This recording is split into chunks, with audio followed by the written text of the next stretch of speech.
नाज़रीन अमीदी Siraj TV news या है आनम मला नजर विछो ता हिन महल जी अपडेट ते ठट्टो खां ब्यूरो चीफ राजा कुरैशी जी रिपोर्ट मौजूद एसएसपी ठट्टो जनाब अदील हुसैन चांडियो जी सख्त हिदायतन ते एससी शो थाणो गाड़ो सब इंस्पेक्टर गुलजार दुनियो ऐं sub inspector Mohammad Umar Panwar staff सां गॾु दौरान गश्त खुफ़िया इतला मिलण ते गाड़ो घोड़ाबाड़ी रोड शाहपुर स्टॉप वेझो कामयाब कार्रवाई करे ॾोह में मुलविस 2 एक्टिव ॾोहारिन कामरान मोलाबख्श रिन रहंदड़ गाड़ो ऐं अकबर उर्फ हसो रिन रहंदड़ सूबो बलोचिस्तान के ॾोहनि में इस्तेमाल थींदड़ 2 पिस्टल बमा 5 गोलियुनि समेत गिरफ़्तार करे वरितो।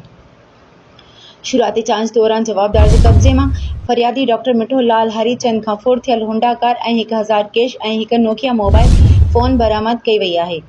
गिरफ़्तार जवाबदार पारां सूबे बलोचिस्तान ऐं सिंध जे मुख़्तलिफ़ इलाक़नि में मुख़्तलिफ़ वारदातुनि में मुलविस हुजण जो एतिराफ़ पिणु कयो आहे, जंहिंजो क्रिमिनल रिकॉर्ड हासिल कयो पियो वञे।